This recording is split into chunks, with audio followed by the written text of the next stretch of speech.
Hi hello అండి అందరికీ నమస్కారం అండి ఫ్రెండ్స్. ఇప్పుడు అందిన వార్త, ఇక దేశమంతా షాక్, మళ్ళీ భారీగా పెరిగిన ధరలు అంటూ ఇప్పుడిప్పుడే మనకు ఒక అప్డేట్ అయితే రావడం జరిగిందండి.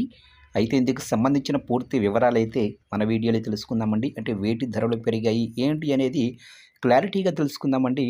వీడియో మాత్రం పూర్తి వరకు చూడండి ఫ్రెండ్స్, అప్పుడే మనకి పూర్తి సమాచారం అయితే తెలుస్తుంది. లేట్ చేయకుండా టాపిక్లోకి వెళ్ళిపోదాము. ఇక మళ్ళీ పెరుగుతున్న క్రూడ్ ధర, పెట్రోలు రేట్లు ఇప్పట్లో తగ్గినట్లేనా అంటే అంతర్జాతీయ మార్కెట్లో క్రూడ్ ఆయిల్ ధర మళ్ళీ పెరుగుతోంది. ఇరాన్ అమెరికా మధ్య తాజా దాడుల ప్రభావం హార్ముజ్లో నౌకల రవాణాపై పడుతోంది.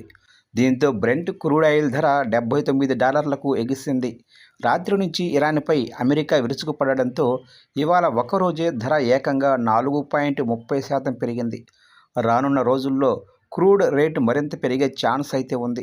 దీంతో మన దేశంలో పెట్రోలు డీజిల్ ధరలు ఇప్పట్లో తగ్గే అవకాశం కూడా కనిపించటం లేదు.